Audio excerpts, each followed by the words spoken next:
Hi, I'm Megan and welcome to my kitchen. In today's What's for Dinner video, I'll be sharing with you what meals we had this past week. Our dinners were easy to make, budget-friendly, and delicious. So if you're looking for some weeknight meal ideas for your family, just keep watching.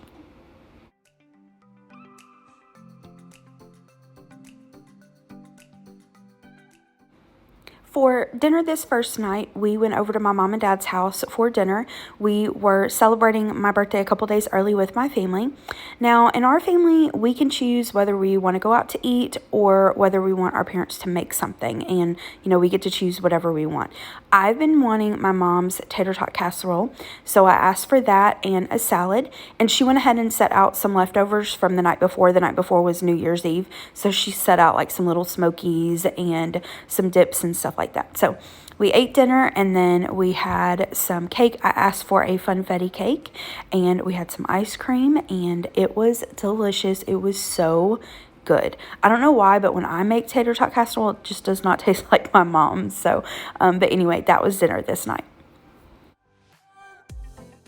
Dinner the next night was off a meal plan. We just had peanut butter and jelly sandwiches.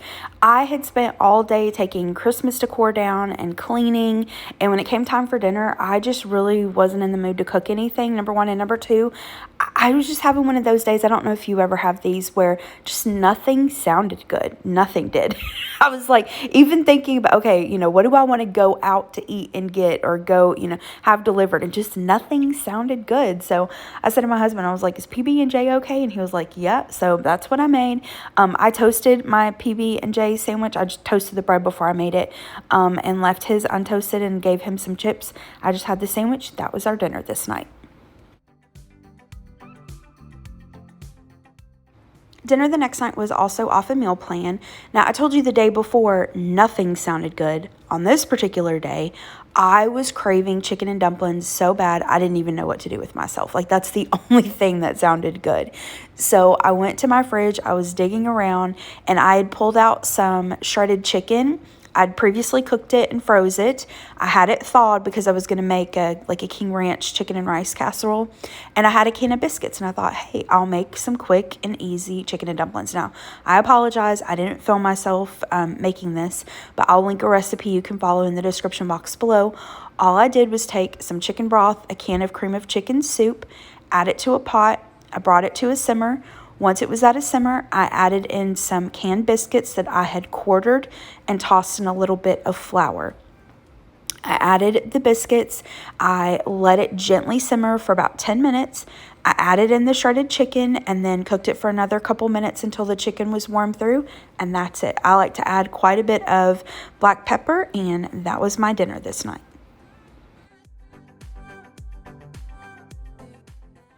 The next day was my birthday. Gary asked where I wanted to go for dinner, and I chose Cajun Steamer.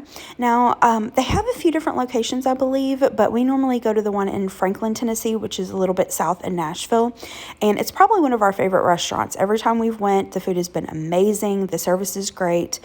So to get started, my husband told me choose whatever appetizer you want, but I know he loves raw oysters. I don't like raw oysters. I love them cooked, but I know he loves them. So I ordered him just a half dozen for him. And then I chose the crawfish queso. And so we shared that. And then for the entrees, I always get their catfish pontchartrain. It is delicious. It's like a Cajun seasoned catfish and then like a crab cake filling. And then they serve a Creole crawfish sauce on it. So good. I got their cheesy grits to go on the side with that. And then my husband got their steam pot, which had steamed oysters, mussels, crab, shrimp. And one of the kinds of shrimp, I don't know if you can tell from this picture, they were ginormous. They were huge.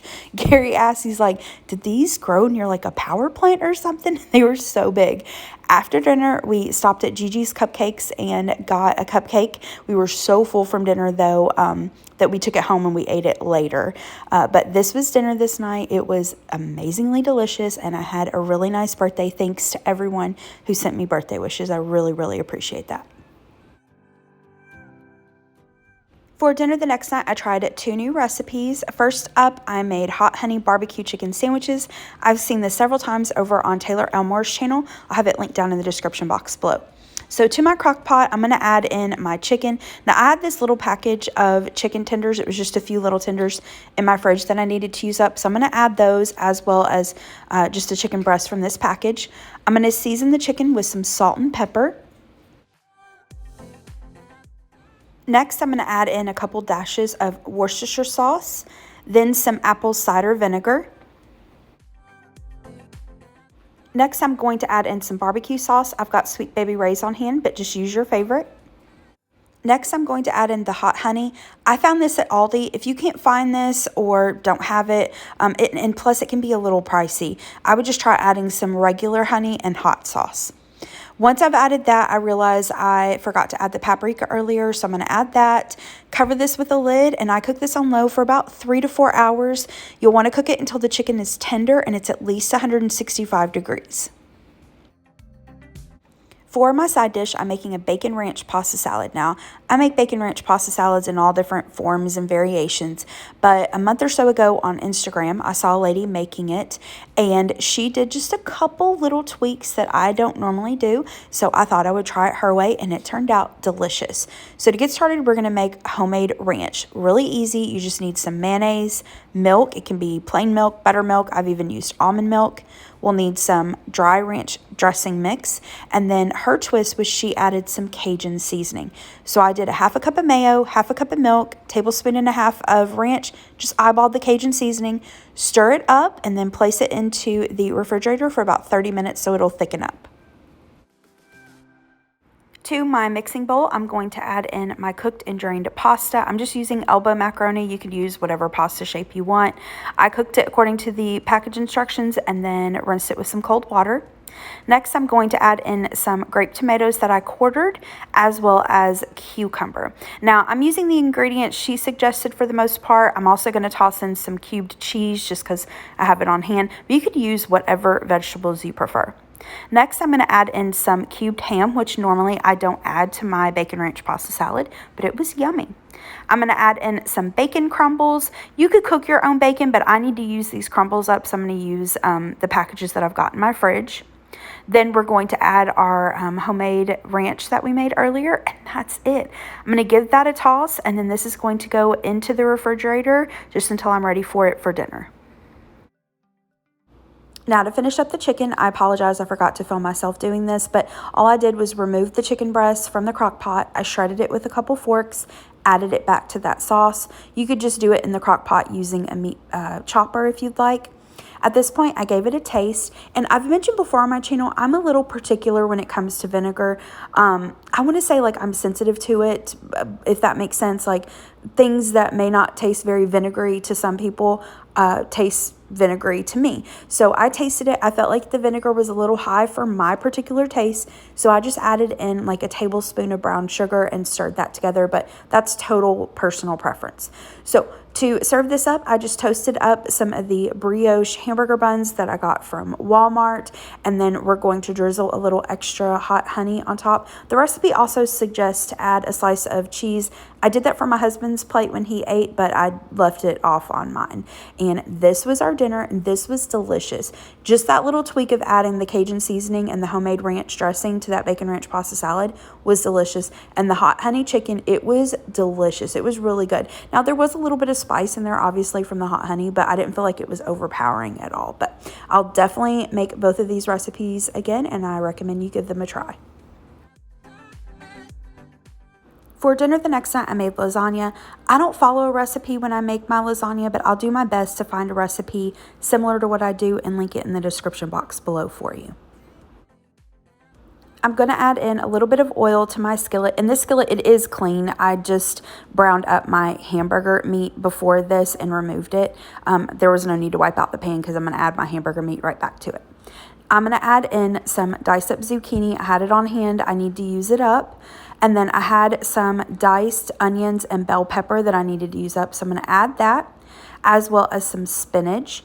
I'm going to add some salt and pepper, and then some minced garlic and cook that on about medium heat until the veggies are tender and the spinach has wilted. Now, when I make lasagna, I like to add vegetables to it for a couple different reasons. One, it's a great way to add in extra veggies. But two, when it comes to ground hamburger meat and like spaghetti or lasagna, my husband doesn't care for a lot of meat, so I try to bulk it up by adding the vegetables. So once the veggies are tender, I'm going to add my ground beef back in, and as you can see here, I use like maybe a third of a pound. I'm going to add in my pasta sauce. Use your favorite, or you can make your own from scratch. I'm using a jar of the Rouse marinara sauce. And then I'm going to add a packet of this thick and zesty spaghetti seasoning. I saw this on Sammy's channel a couple months ago, and I've started adding it to my spaghetti or lasagna sauce like this, and it is delicious. It adds such great flavor. I'm going to stir that in and then simmer that for maybe about 15 to 20 minutes or so. And if you saw there, I did add in just a pinch of sugar. If you don't want to add sugar to your pasta sauce, don't add it, but I think it balances out the acidity. So I'm going to set that to the side until I'm ready for it. I've got my oven preheating to 375 degrees. To this bowl, I'm going to add in some ricotta cheese. Sometimes I use ricotta, sometimes I use cottage cheese. Just use your preference. I'm going to add in an egg, and then I'm going to season this up with some garlic powder, parsley flakes, salt, and pepper, and I just do this to taste.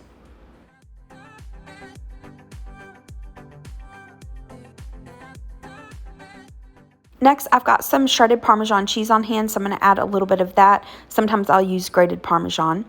I'm going to stir that until it's combined really well, and then I'm going to set that to the side. Now, I'm doing a half recipe, by the way, so I have a square. I think this is a 9x9. I sprayed it with some cooking spray. I'm going to take a little bit of my pasta sauce and add it to the bottom of my dish. Next, I'm going to use some oven-ready lasagna noodles. You can use regular lasagna and cook them if you prefer. I'm just going to break a little piece of it off so it fits in my dish. Once I've got my noodles added, I'm going to add a layer of the ricotta cheese mixture. I'm going to spread that out. Then another layer of pasta sauce, and I'm going to spread that out. Next, I'm going to add some shredded mozzarella cheese, and I'm going to go ahead and add some of the shredded Parmesan as well, just to use that up. Then I'm going to repeat the layers, so noodles, the ricotta mixture, my pasta sauce, and cheese, and repeat that. Now, I did a total of, I think, 3 layers, and I made sure to end with the shredded cheese. And I didn't quite have enough mozzarella cheese, so I just added some shredded cheddar cheese on top. I know it's not traditional, but it's fine. It's cheese. It tastes good. So I'm going to cover this with some aluminum foil. I placed this into the oven, and I baked it for about 45 minutes. I then removed the aluminum foil. This is what it looked like. I put it back into the oven uncovered for another 15 minutes. And then once it was done, I removed it. And with lasagna, you really want to let it sit for at least 10 to 15 minutes or so. I let it sit for 20 minutes. To go along with the lasagna, I've got a few slices of this garlic bread that I need to use up. So I'm just going to bake it according to the package instructions. And then here is the plate. So we've got some of the lasagna, the garlic bread, and then I just did a side salad. And this was dinner, and this was delicious. So yummy. The last dinner in this week's video was also off of meal plan. My husband had some kind of little stomach bug and wasn't feeling well, so I didn't want to make, a full meal just for me. I looked through my freezer and I had just one of these breaded chicken fillets from Aldi. This is the red bag chicken. So I'm going to cook that in the air fryer, and then I have some of the brioche hamburger buns left over. So here's my plate. I just did the bun, the filet. I used some of the Chick-fil-A Polynesian sauce, and then just did a side salad with some of that homemade ranch dressing we made for the pasta salad, and that was my dinner this night. All right, that is it for today's video. Thank you so much for watching. I hope that you liked this video and got some dinner inspiration from it. If you did, hit the thumbs up button below and subscribe to my channel if you're not already, and I hope you have a great rest of the day. Thanks so much for watching. Bye-bye.